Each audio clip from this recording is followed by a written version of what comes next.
Bienvenidos y bienvenidas a la sala del Profe Vale, proyecto que tiene como propósito crear espacios de participación ciudadana que nos permitan entre todos y todas opinar, comentar, analizar, evaluar, juzgar y crear propuestas que deberían considerarse a la hora de escribir una nueva constitución. La fortaleza de nuestro proyecto es que abre un espacio de presentación para propuestas de jóvenes artistas sanvicentanos y sanvicentanas que han querido contribuir con su talento, creatividad, compromiso y su trabajo en esta cita tan importante, trascendental e histórica que se llevará a cabo este 15 y 16 de mayo en las elecciones de constituyentes. Este es nuestro aporte, esta es nuestra estrategia. Esta es la sala del Profe Vale. De las calles a las urnas, con Jesús, concreta la esperanza. Esta misión aún no está completa, la lucha recién comienza. Ahora con más fuerza, esta está la meta.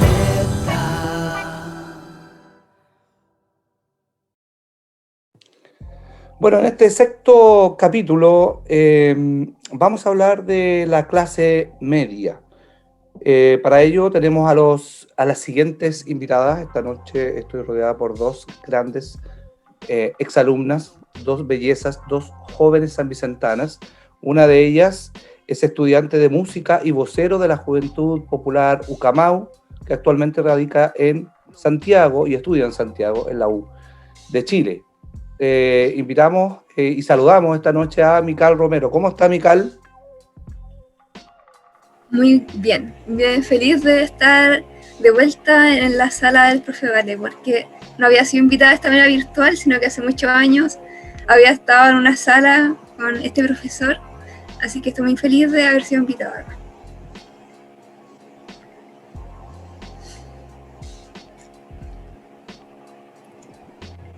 Gracias, Mical. Sí, pues hace tiempo que no nos veíamos. Ya hablaremos de eso en otro minuto. Además, nos acompaña licenciada en Trabajo Social y Desarrollo Humano, una excelente exalumna también de allá de los años de la Casa Arte Espacio. Nos acompaña también Valentina Guzmán. ¿Cómo estás, Valentina? Súper, muy bien. Agradecida de la invitación. De verdad muy agradecida de compartir estas instancias de conversación que son súper importantes. Y eso. Gracias, Valentina. Gracias, Mical. Oye, de verdad muy contento de estar participando o que ustedes puedan participar con nosotros, porque la idea del programa es pues, ir recogiendo las voces de los que en algún minuto, como lo decía la Mical, estuvimos soñando, ¿cierto? Estos momentos, soñando de qué manera podíamos construir y estamos construyendo un Chile más justo, más amable, un Chile mejor para todos y todas, ¿verdad? Así que no le demos más vuelta al asunto, vamos a ir con la cápsula de hoy que se denomina clase media. Los invitamos a ver entonces la cápsula de hoy y el tema del cual vamos a conversar hoy día.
Interesante esta cápsula porque en realidad refleja algo que está pasando y que es bastante complicado. Yo no sé, Mical, ¿cómo definirías tú la realidad de la clase media en esta pandemia? Eh, bueno, perdón. Pucha, ha sido bien complejo, la verdad es que para todas y todos ha sido bien complejo esta situación.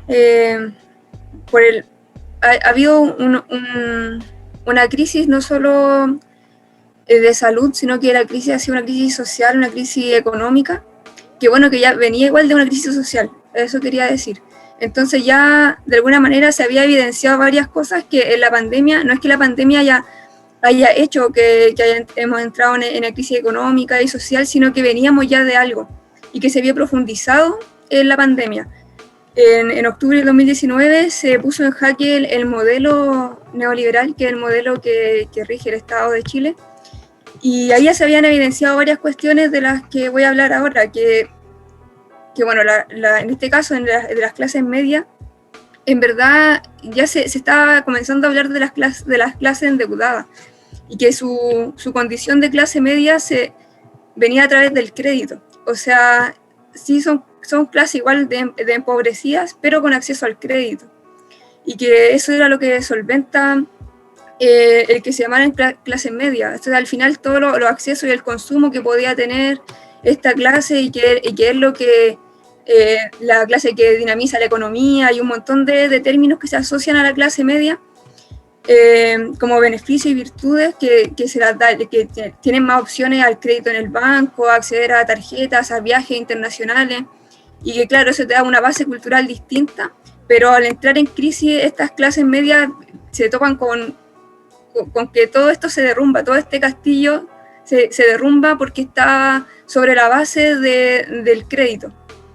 Entonces, al perder el empleo, que la tasa de desempleo en Chile aún son de 2 dígitos, se supone que se ha recuperado un poco en este año, pero no ha sido suficiente, aún estamos en un 11% de desempleo, y eso afecta también las clases medias, pero por sobre todo las clases populares, porque siempre que observemos este tipo de cosas, como si observamos que hay un 11% de desempleo en Chile, al llevarlo a las clases populares, siempre hay que multiplicarlo por 3. O sea que si hacemos este análisis en las clases más populares, dentro de estas clases habría un 30% más de desempleo. Y bueno, y también lo otro que siempre es importante visibilizar, que esto afecta también doblemente a la mujer, que es que de este grupo es quien ha visto también más afectado en cuanto al desempleo. Entonces, eso es lo que puedo decir, pues además de solventarse del crédito, las clases medias también se ven abandonadas del Estado. Entonces ahora se hacía lo que veíamos en el video, la postulación al bono, ¿cierto?, de la clase media, y que también nos viene a enfrentar a otra situación, porque este bono tenía un rango que era de 298.000 pesos a 1,5 millones, 2 millones, no sé, por ahí. Y entonces, ¿cómo nos hacen creer que la clase media gana 298.000? Eso es menos que el sueldo mínimo, eso está muy por debajo de la línea de la pobreza. Entonces, también ocupan estos números y nos engañan un poco y hacen creer a personas que ganan 298.000 pesos, que pueden pertenecer a este rango de clase media, como una clase media, si lo vemos de esa manera, puede estar bajo la línea de la pobreza. Entonces, como que juegan mucho con nosotros, juegan con nuestro poco conocimiento del dinero, con nuestro poco manejo de este tipo de cosas, y en verdad las clases medias son unas clases endeudadas y abandonadas por el Estado.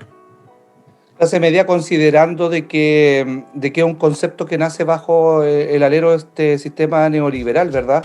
Claro. Donde hay una ecuación ahí bastante complicada de cómo te pueden clasificar dentro de estas diferentes, bueno, en algún minuto eran líneas de la pobreza o extrema pobreza, hoy en día la mal llamada clase media, porque nosotros como profesores siempre lo sufrimos, ¿cierto? De repente tú llegas a un momento donde el famoso bono que viene término conflicto, ¿cierto? Es para un rango de tantas lucas hacia abajo.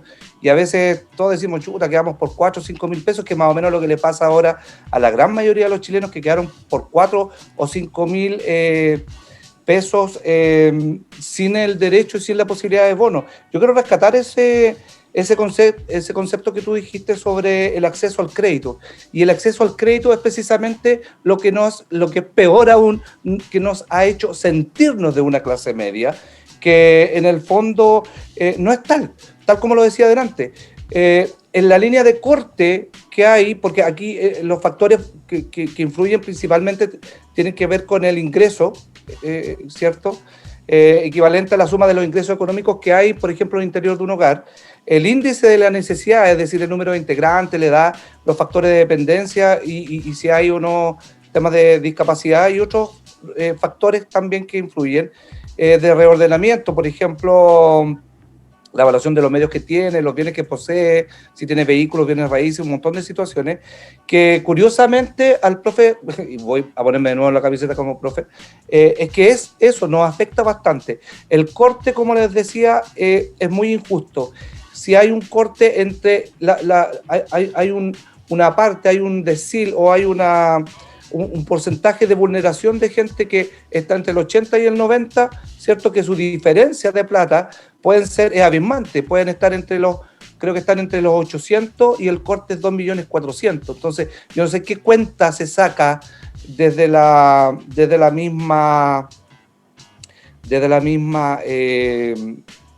mismo cálculo, en este caso del Ministerio de Bienes Sociales. Perdón, el Ministerio, sí, digo, Desarrollo. el Ministerio del Desarrollo, exacto. Valentina, ¿tú crees que las ayudas que ha ofrecido el gobierno han sido justas? Bueno, quería escatimar un poco para hacer una activación de conocimientos para la gente que no tenga claro igual las ayudas que existen actualmente. En primera instancia está el bono IFE, que no sé si han escuchado ustedes, que es el ingreso familiar de emergencia, que principalmente se está enfocado al 80% de las familias más vulnerables. ¿Ya? ¿Ok? Bueno, en base también se la entregan a las personas y bueno, también tienen que estar inscritos como, o sea, esto es sí o sí, tiene que estar inscrito en el registro social de hogares.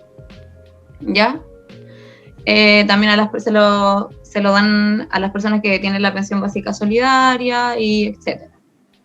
¿Ya? Bueno, en el otro extremo está también el bono de la clase media que ustedes empezaron a comentar un poco, que bueno, en esta instancia dice, bueno, según la página del Ministerio de Desarrollo Social establece que claro, es el sueldo mínimo que lo pueden recibir tanto trabajadores, dependientes o independientes, mujeres y hombres, que hayan percibido remuneraciones tanto del sueldo mínimo hasta 2 millones de pesos en el segundo semestre del año 2019 y el segundo semestre del año 2020. Entonces, es como un poco el juego que hacen en los cálculos, porque yo personalmente conozco gente que también percibe remuneraciones de 800.000 pesos y no les salió el bono de la clase media. Ellos, en rigor, pertenecen a esa clase media, entonces es como ese juego de números que hacen. Yo no sé, desconozco igual un poco como la selección de esto, porque lamentablemente es como un software que trabaja, que te dice el número sí o no. ¿No ven cómo que haber disminuido el ingreso? Si no había disminución de ingreso, no había bono. Claro, tenía que haber una disminución, claro, del 20%, tenían que verse como dañados con este tema de la pandemia. Son las diferentes trabas que va poniendo el gobierno, o la famosa letra chica que ya estamos acostumbrados a ella. No solamente por este gobierno, ojo. Que al final uno no sabe cuál es la letra chica, en este caso de la clase media, del bono de clase media, porque si te das cuenta hay mucha gente que califica y no fue beneficiada tampoco. Bueno, también añadir en el bono del IFE, del ingreso familiar de emergencia, bueno, que garantizar que se actualizó un poco, Bueno, antes cuando entregaban este bono, era por zona de, por ejemplo, si tu comuna estaba en cuarentena, era el monto que te daban. Si tu comuna estaba en cuarentena, te daban, un ejemplo, 160.000 pesos por persona o por grupo familiar. Si tu comuna estaba en fase 2, te daban menos dinero. Y era así. Ahora, bueno, el señor presidente dijo, habló el otro día que este bono de emergencia iba a ser para todas las comunas igual, iba a ser por integrante, más o menos, que es como un rango aproximado, que es como son 100.000 pesos por persona. Antes era por antes era por grupo familiar y ahora es por integrante, o sea, igual estamos quizás avanzando un poquito, pero igual quedamos como entrampados. Si me pregunta cuál es mi opinión de esto, creo que haciendo como hincapié primero en el primer caso de la ayuda que se le da al 80% de las personas más vulnerables, me parece interesante que haya como estas nuevas propuestas de que se les entregue más dinero, porque son personas que en verdad lo necesitan. Pero hablemos, como quiero hacer hincapié en el concepto que me hace como que me suena mucho, que es la segregación que hay en base también a estas ayudas sociales, que bueno, hablamos todo el rato, que es la segregación que se le da a la clase media, que para mí la clase media es netamente una construcción social, que no existe. Es solamente una construcción social. ¿Por qué? Porque gracias a este sistema económico que hay aquí en Chile, que te dice que no, que si tú tienes si tú ganas más del mínimo, tienes acceso, como decía la Mical, al crédito, a endeudarte, a tener auto, a tener un mejor estilo de vida, se puede decir, pero a la vez también eres segregado, y eso te hace tener un plus, y que se cree esta como construcción social que digo yo, que al final es como un estatus que se crea en la mente, que yo tengo más porque gano más, pero al final todos somos, no sé, del proletariado, todos vendemos nuestra fuerza de trabajo, algunos ganan más, otros ganan menos, pero al final vamos debajo de una línea, eso, no sé, creo yo. Bien, no sé si se entiende, pero fíjate que sigo sin entender, o sea, no sin entender, sino que yo no sé en qué minuto este gobierno y en general la clase política, no solamente este gobierno, en general la clase política desde el retorno de la democracia, es decir, hace 30 años, si bien es cierto, crearon estas condiciones como para poder sentirnos, porque también aquí es responsabilidad nuestra, ¿verdad? Haber tenido la posibilidad de habernos endeudado, y muchos también nos endeudamos, claro, porque estaba esta posibilidad y porque ya te sentías de otra clase social, que es como el gran engaño, digamos, porque en el fondo la pandemia te viene a evidenciar que no era tan así, pero también tiene que ver con el modelo que estamos viviendo. El bombardeo diariamente de que no sé, pues si tenés sed, tenés que tomarte esa cerveza porque con agua no se te va a quitar la sed. Además que si tenés la posibilidad de tomarte esa cerveza, ¿cierto? Vaya a terminar, ojalá en la playa, con esa chiquilla que aparece en bikini, por ejemplo. ¿Ya? Y cualquier cosa se soluciona arriba de un tremendo auto y vamos todos a comprar al supermercado. Es decir, nos han bombardeado con consumo. Y eso también es responsabilidad de nosotros, nuestra, ¿ya? Así que no sé si en realidad han sido tan justas las ayudas que ha dado este gobierno. Yo considero que han sido bastante, aparte de ser insuficientes, un poco injustas. Oye, y con respecto a eso, para las dos, la misma pregunta, pero voy a ir pimponeando un poco, Mical. ¿Tú crees que debería haber un tercer retiro del 10%? Yo creo que, bueno, las circunstancias en las que nos encontramos, claro que es necesario, porque hay una cosa urgente que atender, que es la escasez de dinero, que con ella trae escasez de alimentos, un problema que trae a los hogares, pero la verdad yo no creo que esa sea la solución. Sí creo que es necesario en las circunstancias que nos encontramos. Pero claro, nos vemos aquí enfrentados a una situación en que con un nuevo retiro del 10%, seguimos y los trabajadores cargando con los costos de la crisis. Y eso es lo que está muy mal. Está mal porque no debiese ser así, no debiese ser con nuestros ahorros previsionales, con lo que debiese estar para nosotros para la vejez. Bueno, que primero no debería estar en el sistema de AFP, creo que es como que estoy obviando eso, como que no más AFP, pero bueno, pero sí tiene que haber previsiones para nuestra vejez, eso sí, debería ser otro, tripartito, de reparto, solidario. Pero en la situación en que nos encontramos, claro que se hace necesario. De hecho, lo importante yo creo de lo del retiro del 10% es que dentro de todas las cosas que han salido ahora ha sido una demanda desde el pueblo.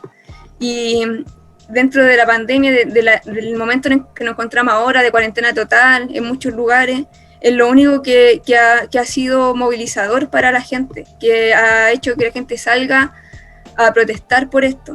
Ha hecho que se levanten barricadas por esto y que porque el miedo al virus no es tan grande como sí lo es el miedo al hambre, como el miedo a la desprotección en la que nos encontramos. Entonces, incluso somos capaces de sacrificar nuestro dinero para la vejez en el retiro del 10%. Pero también esconde detrás un sentimiento que es muy propio del modelo, de cómo nos hemos configurado en nuestra vida en este sistema, que es rascarnos con nuestras propias uñas. Esa frase que se ha hecho muy fuerte como en esta lucha del retiro por el 10%, de que el dinero es mío, así que entréguenme lo que es mío. Eso es peligroso. Ese detalle del retiro del 10% es muy peligroso porque viene de esto que nos inculca el modelo de que las cosas son mías. Eso es lo malo de todo esto. Así que, bueno, eso mi opinión sobre el 10% es que, claro, no debiesen haber trabas para ello porque ya, si nos está ayudando, como que no estorbe, como que eso le puedo decir al gobierno, pero claro, debiese haber otras soluciones, otra ayuda, debiese estar la renta básica universal de emergencia. Esa es la solución que se ha estado proponiendo desde los movimientos sociales desde el principio de la pandemia del año 2020, y eso no ha sido escuchado. De hecho, hay unas medidas que se fueron proponiendo a lo largo de este tiempo y que no fueron escuchadas, que no han sido tomadas en cuenta, que la primera fue un ingreso solidario universal de emergencia, el congelamiento de los cobros de los servicios básicos, y así, bueno, otras cosas que podemos ir hablando más adelante, pero eso, más que nada eso. Estoy de acuerdo. Valentina, debería haber un tercer retiro, ¿no? Me hace mucho sentido lo que dice Mical. Creo que tenemos como pensamiento igual bastante similares, pero lo que también me pasa que viví, o sea, yo no, pero me tocó ver en carne propia esa apropiación que hizo la gente de estos retiros del 10% y ponerlo como en dos escenarios, que me pareció bastante interesante, que bueno, en un escenario se sitúa la gente que sí retiró el 10% y que empezó a consumir cosas que quizás no eran necesarias, que se compró el teléfono que es súper válido, que yo no, eso, cada uno se compra lo que uno quiere, en verdad. Pero el consumismo empezó a aumentar, pero en un grado, yo creo que exuberante, pero sí dio también el paso para que algunas familias, me incluyo, que sí en este retiro ocuparan el dinero de manera responsable, que creo que eso es importante, que pudieran, no sé, guardar en instancias que quizás quedaran sin trabajo, que habían abuelitos que, no sé, pudieron ir al dentista, pudieron hacer cosas, ir al doctor, hacerse exámenes con ese dinero que quizás no tenían y que sí le dieron un buen uso. Y hacer como ese hincapié en el buen uso y en el mal uso que se le dan y en esa apropiación que tienen del dinero. Me parece que sí, que debería haber un tercer retiro de dinero, pero con un uso responsable, siempre, como proveyendo, o previendo situaciones donde uno, a lo mejor, como se dice, no sé, así, fuera de contexto, te vaya a ver más cagado, entonces, por lo tanto, como ese dinero ocuparlo en esa instancia, no hacer mal uso de esos. Ese es como el llamado.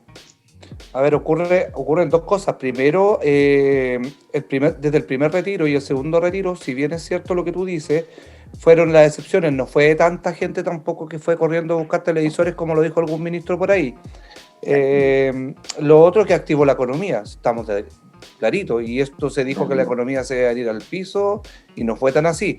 Y lo otro que aparecieron, si ustedes se dan cuenta, subió todo. Desde el primer retiro subió absolutamente todo, ¿ya? Así que yo no sé qué tal efecto puede llegar a provocar un tercer retiro, considerando lo que decía también la Mical, que es importante, ese sentido de apropiación que hago yo de ese...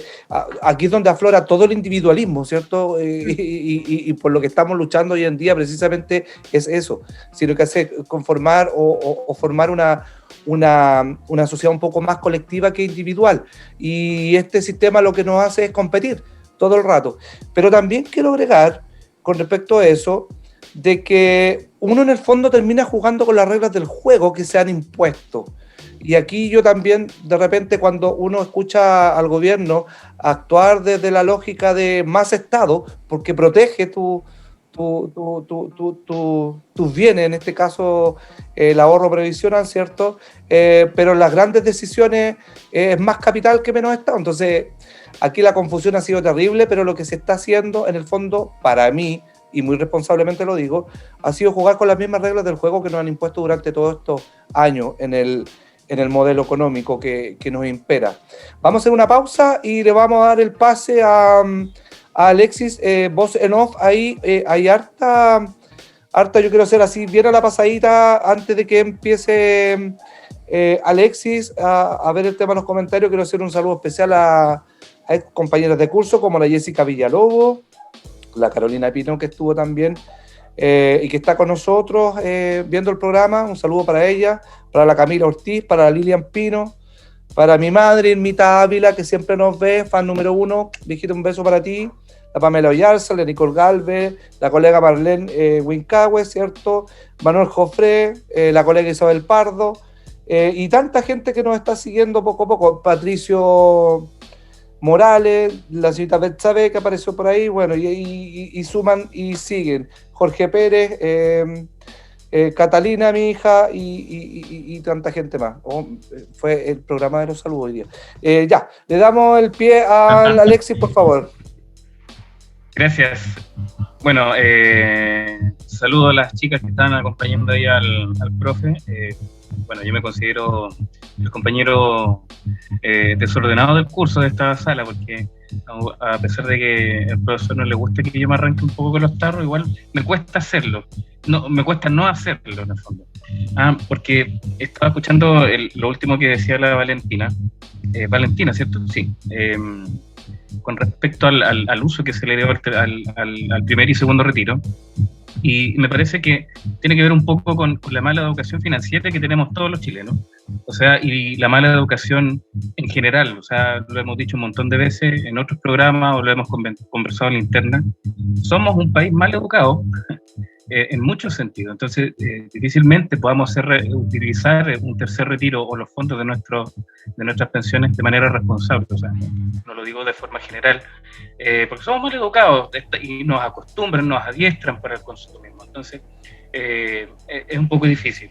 Y bueno, yendo a los comentarios, disculpen, de la red, Relámpago Marquinos dice: buena, programazo, no me lo pierdo nunca. Pamela Yarse dice: excelente programa, quedan 3 minutos para comenzar, tan importantes para todos. Bueno, eso lo escribió antes de que empezáramos.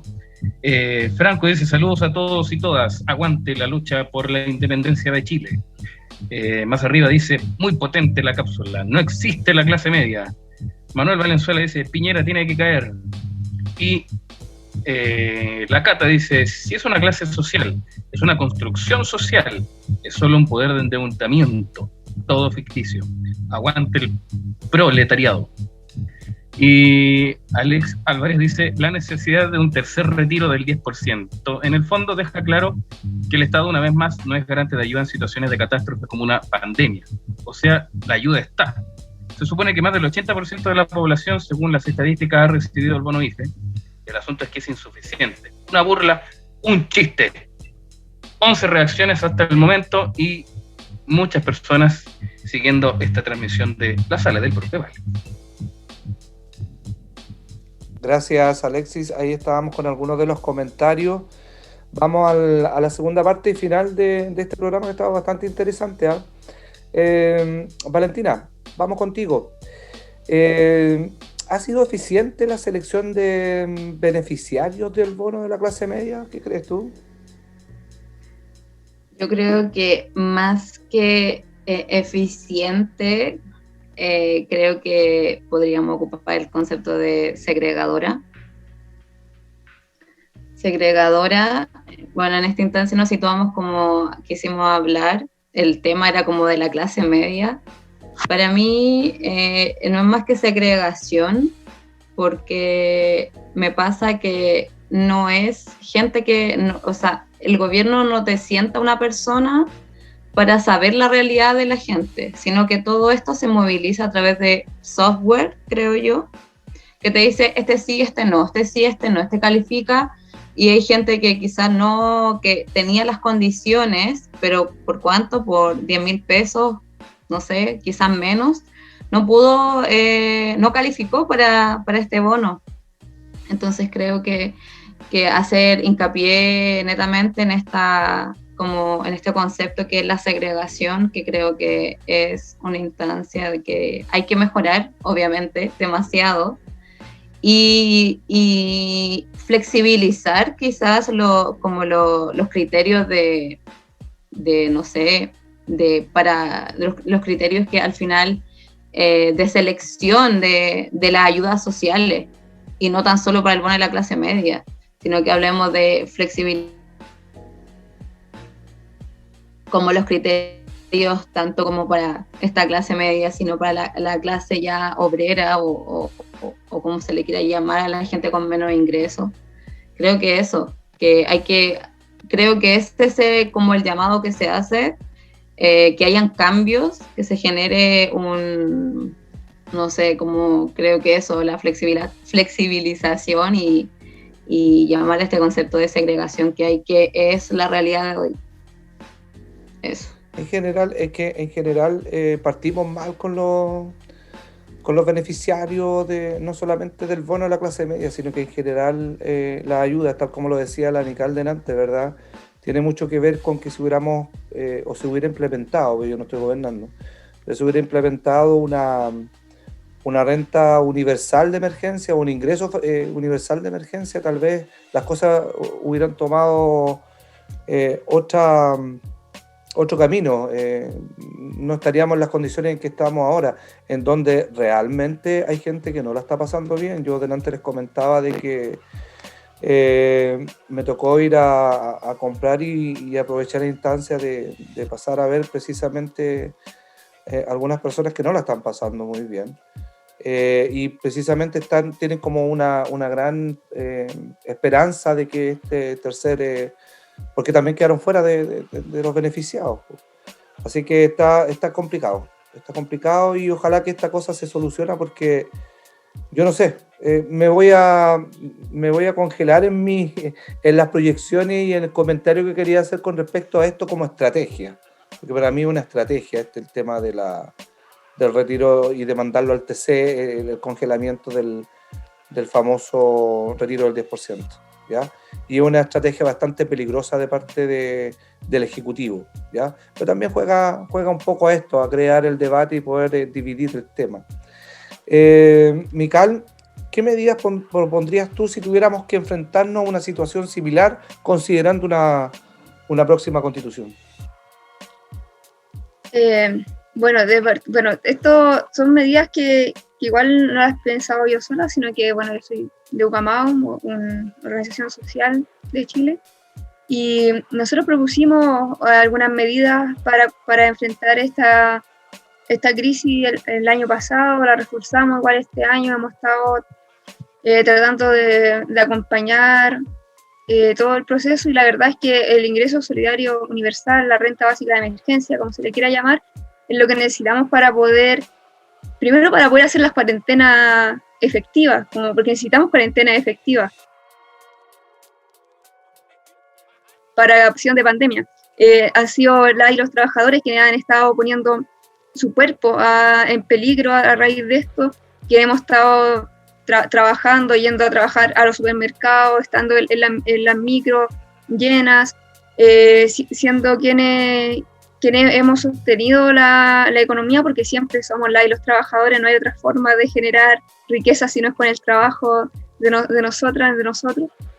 Y por eso es importante resguardarnos también.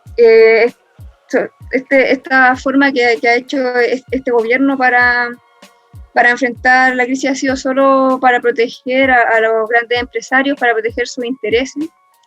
Y también otra de las propuestas que había en el congelamiento a los cobros de servicios básicos, o sea, luz, agua, gas, las cosas mínimas para poder estar también en la casa, para poder comer, el congelamiento de los productos de primera necesidad, que serían los alimentos, los medicamentos. Como decía el mismo profe delante, con el primer retiro lo que hubo fue un alza en las cosas. ¿Cómo pueden haber un alza en las cosas básicas, en los alimentos, en un momento de crisis como la estamos viviendo? Y no hubo ningún reparo en ello, como no importa, como el mercado se regula solo, eso no pasa. Eso va en los intereses también, porque lo que hemos estado haciendo al retirar nuestro 10% es sacar nuestro dinero para después ir a gastarlo en el retail con estas mismas personas que son quienes tienen su inversión en la FP. Al final lo que hacen es con nuestra propia plata que la retiramos, fuimos y llenamos nuevamente su bolsillo. O sea, ahora también estamos hablando del impuesto a los super ricos, el impuesto a las grandes riquezas, a los patrimonios, quienes se vieron aumentados en un 70% sus ganancias, mientras está la mayoría de Chile muriendo de hambre, quienes han perdido el trabajo, han visto disminuidos sus sueldos.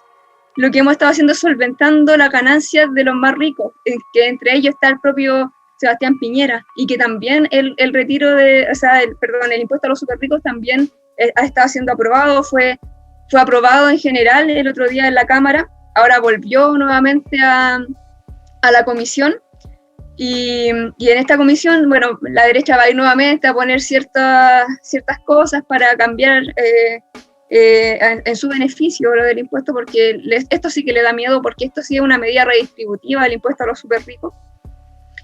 Y eso es, por ejemplo, algo que también estamos luchando, algo que estamos agitando tanto en nuestras redes como también en las calles como organización, porque creemos que es importante un impuesto a las grandes riquezas para poder tener un ingreso solidario universal.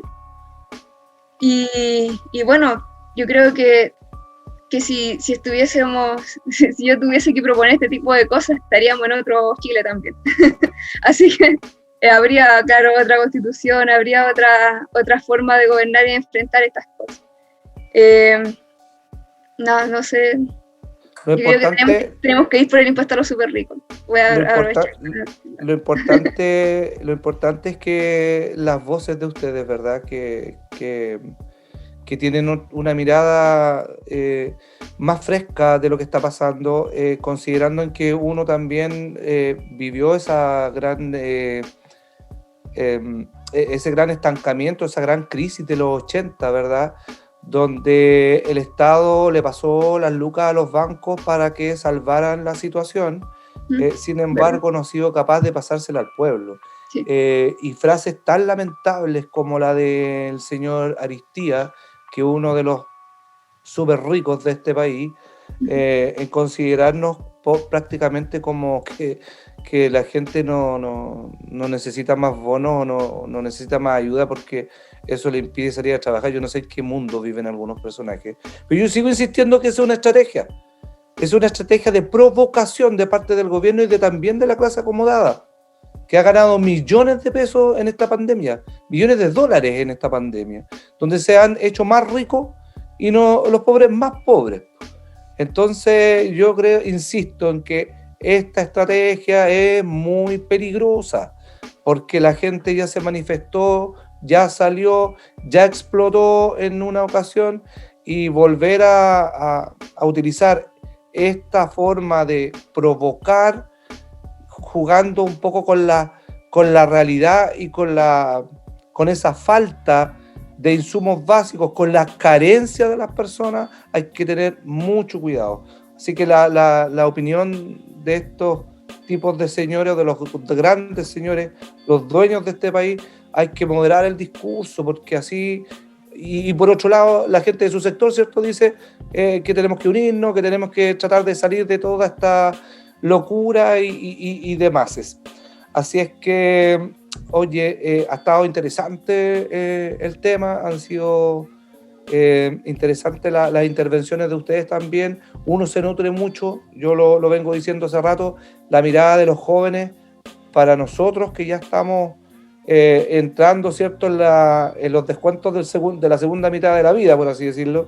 Bueno, yo todavía no llego a las expectativas de vida que tiene la AFP, de los 110, ¿cierto? Todavía no llego. Cuando llegue a los 55 recién voy a decir, chuta, ya, de aquí para abajo ahora sí que empiezo a ahorrar, porque voy a tener 55 años más, pues, como expectativa de vida. A ver, vamos a preguntarle a la Valentina, y si de paso también quisiera intervenir la Mical, como para ir cerrando, ¿cierto? ¿Qué debiéramos incluir en la nueva Constitución para que el Estado nos ampare en una situación de crisis o en una situación como esta? Valentina.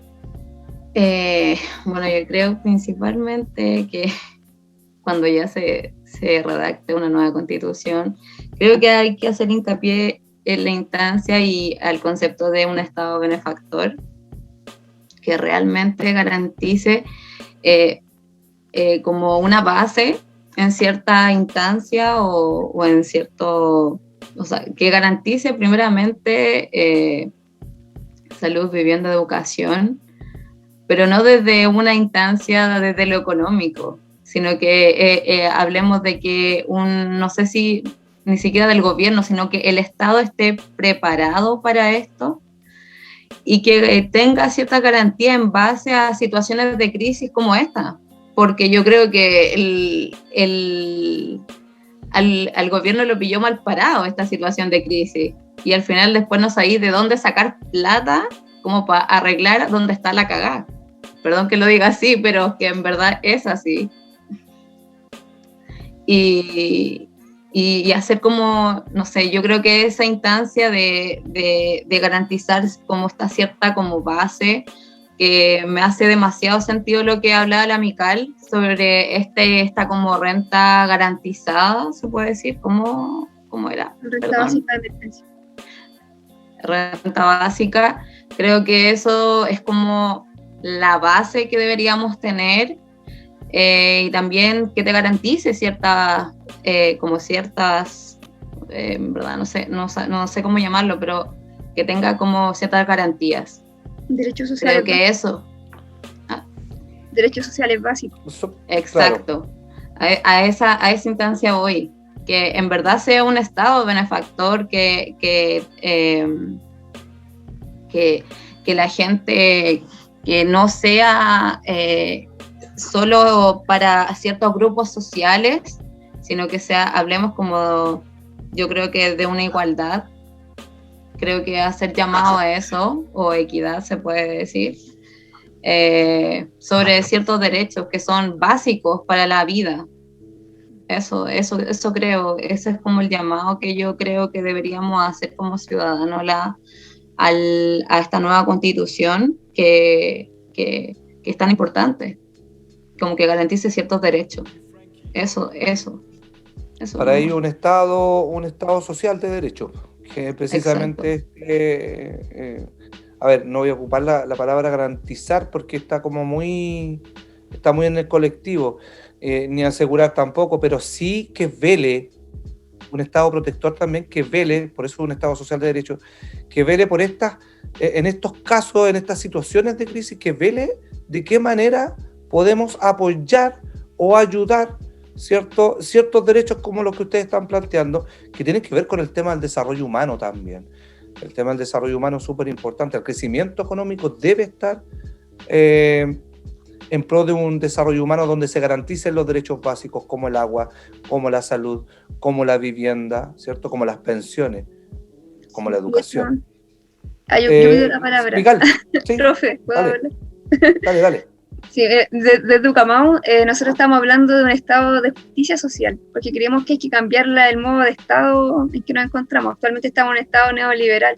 Entonces, por ejemplo, yo para tomar las palabras de la Valentina, yo no creo que el gobierno lo haya pillado mal parado, sino que es un gobierno de derecha de un estado neoliberal. Por lo tanto, actuó en concordancia con lo que es. No podía actuar distinto porque eso es lo que es un estado neoliberal, o sea que lo que hace es asegurar la hiperconcentración de la riqueza en unos pocos. De eso se trata el neoliberalismo.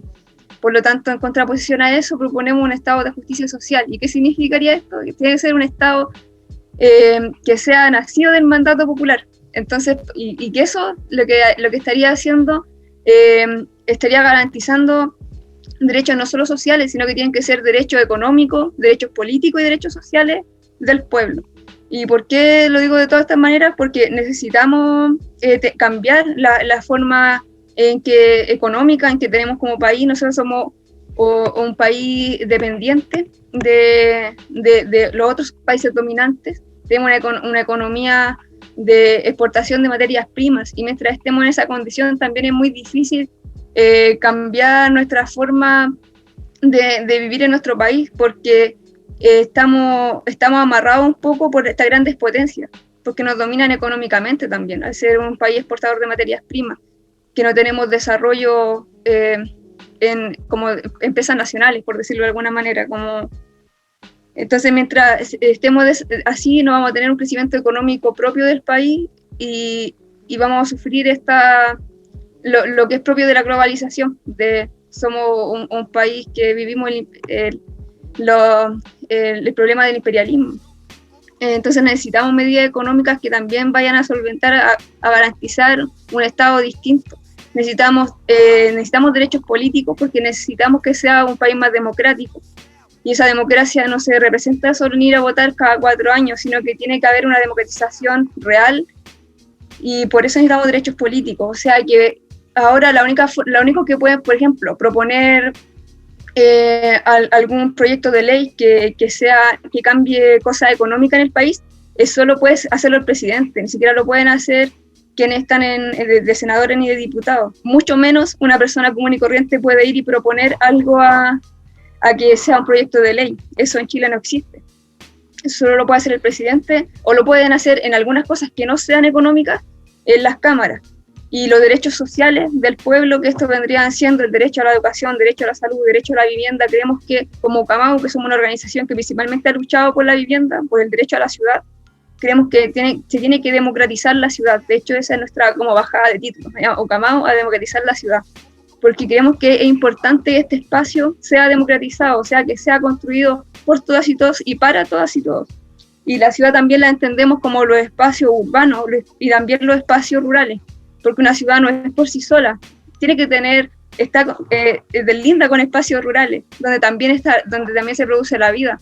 No creemos en el crecimiento de ciudades como esta ciudad de huevos fritos, donde cada vez se va expandiendo, y la vida urbana queda centrada en un lugar, los servicios están en un lugar, y para la periferia solo hay casas, solo hay viviendas, sino que tienen que crearse distintos focos de ciudad, distintas formas también de crear ciudad.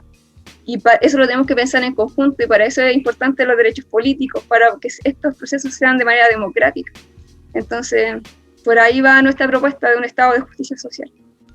Mayor participación, una participación efectiva, una participación ciudadana que cambie ese concepto de democracia, una democracia participativa, pero de verdad, donde el dirigente, ¿cierto?, nazca desde la base. Ese dirigente perfectamente puede ser el representante de sus comunidades, y que tenga también ese poder de poder fiscalizar no solamente cada 4 años, como lo decía Mical, ¿cierto? Sino que poder fiscalizar el proceso. ¿Por qué el alcalde dura 4 años o la primera autoridad dura 4 años? Nosotros planteamos que debieran ser 5 años, sin reelección, pero a la mitad del periodo, ¿cierto? Por hacer una especie de plebiscito, bueno, ¿cómo vamos? ¿Vamos bien o vamos mal?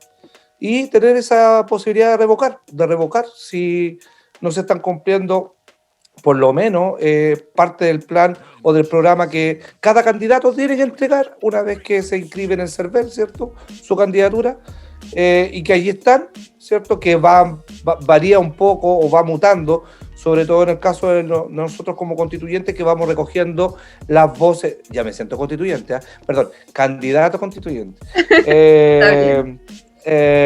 Vamos recogiendo las voces, ¿cierto? De todo y todas.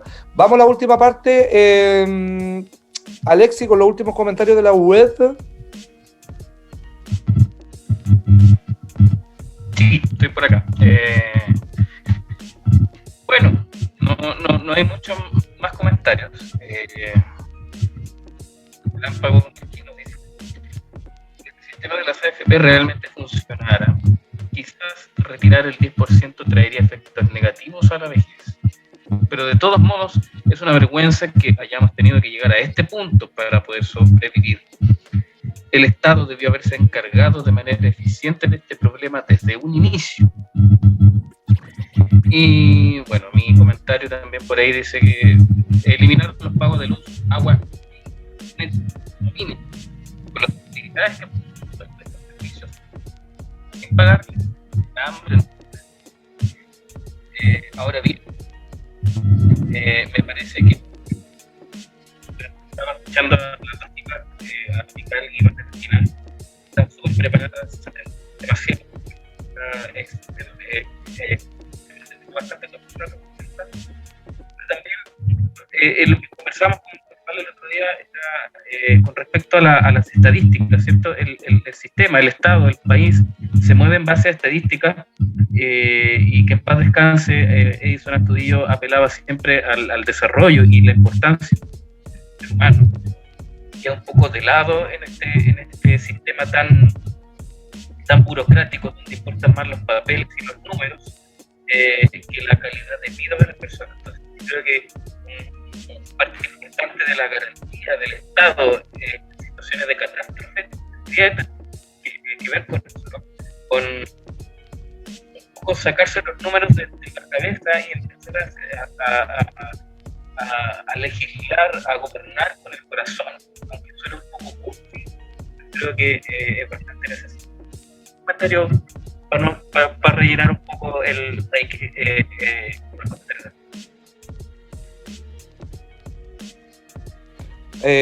Como que te fuiste un poquitito, gracias Alexi, tenía una dificultad ahí, no sé si era con la con tu audífono puede haber sido, pero algo entendimos, ¿cierto? Que todos coincidimos en lo mismo en el fondo, cómo garantizar derechos básicos en estas etapas y en estas crisis,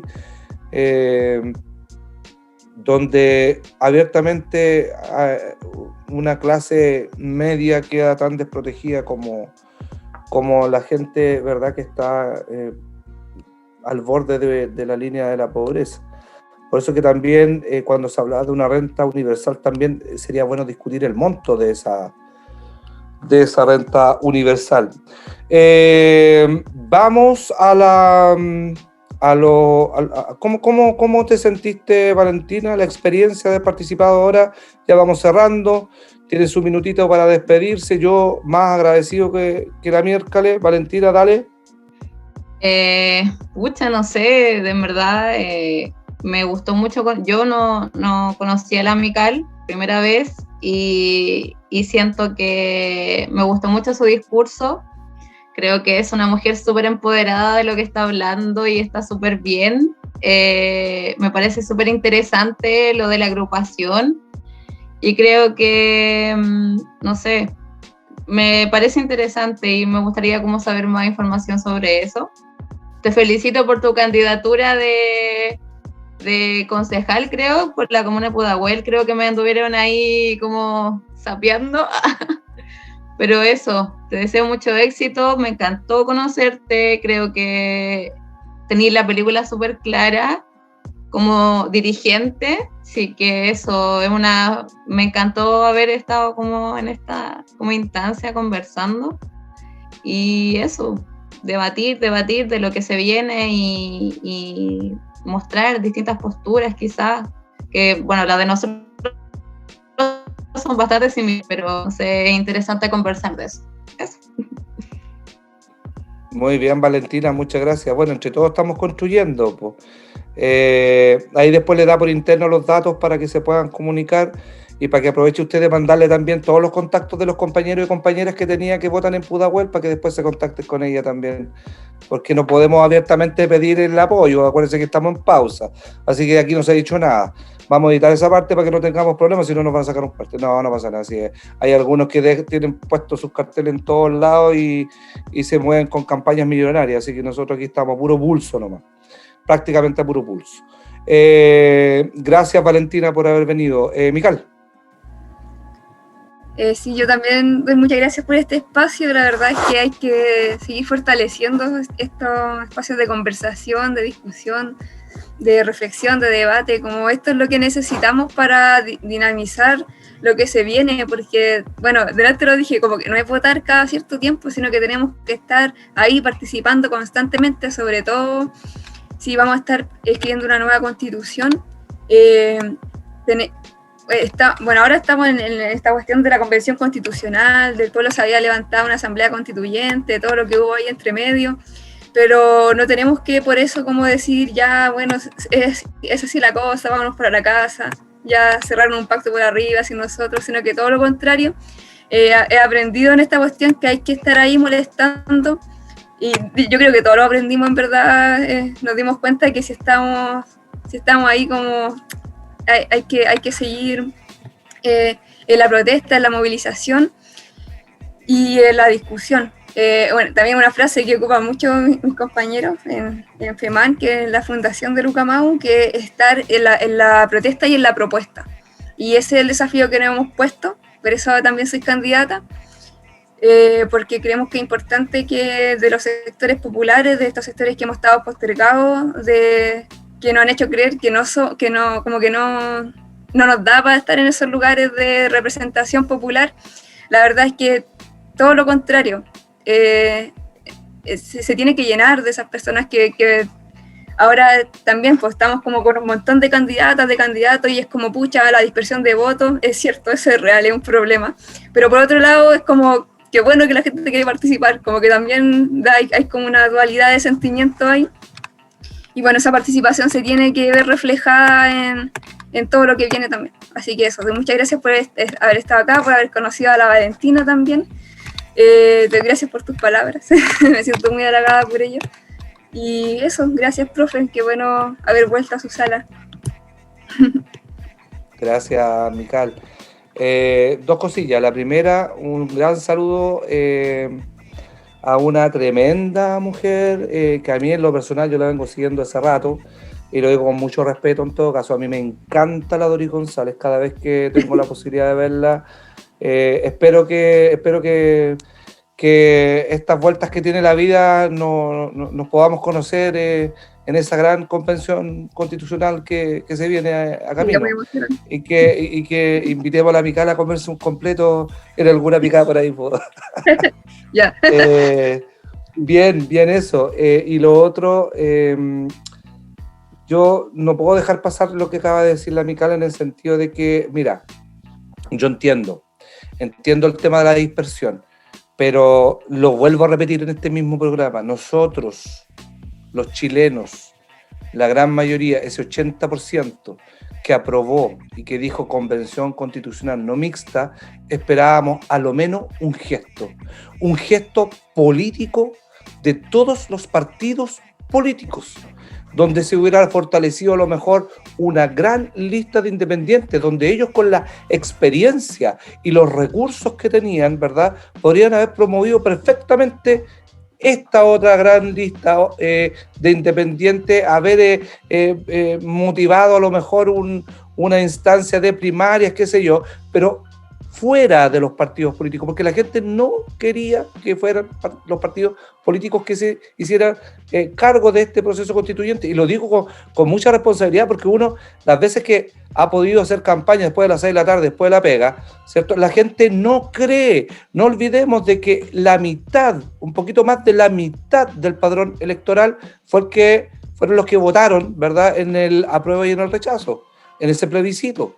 Así que, ojo, hay una mitad todavía ahí que hay que conquistarla, que hay que convencerla de que este es un nuevo Chile que queremos construir, con reglas claras, con reglas para todos, más justo, más amable y mejor. Me embalé al final y yo dije, no me voy a embalar, pero al final es difícil no poder hacerlo. Además, con estas dos damas y dos bellezas y dos grandes chiquillas, les voy a decir con todo respeto, porque para mí siguen siendo alumnas, con esa mirada de repente que uno tiene bien de piel, ¿verdad? Estamos llegando al final de nuestro programa. Una vez más queremos agradecerle a nuestra invitada, Valentina, Mical. Agradecimientos una vez más a los operadores, Felipe, a Javier, que son el equipo técnico, ¿verdad? Y a nuestra directora Valentina Fuentes, que nos está siempre trabajando y elaborando un poco el tema de cómo enfrentamos cada uno de los temas en cada uno de los capítulos, ¿ya? Agradecemos también a la audiencia de hoy. El equipo técnico va a subir este programa ya editado a contar de la próxima semana. Ya están en YouTube. Si los quieren ver editados, allí salen completitos. Para que tengan también una segunda instancia de poder participar en temas que consideramos que son importantes y que debieran estar en la construcción de una próxima constitución. Una vez más, entonces, indicarles que mañana nuestra lista de corrientes independientes, a contar de las 7 de la tarde, como lo viene haciendo los días jueves a las 7 y los días domingo, estaremos todos los candidatos y candidatas con diferentes preguntas de la gente, con algunas preguntas y algunas miradas y algunas visiones que uno tiene también como candidato y candidata, para fortalecer nuestra lista como corrientes independientes, para que nos puedan apoyar este 15 y 16 de mayo, que esperamos que sean el 15 y 16 de mayo, que no las vayan a correr otra vez. Y porque la rebeldía se manifiesta en las calles y se fortalece en las urnas. Apóyenos este 15 y 16, nos estamos viendo, hasta la próxima. Chao, gracias.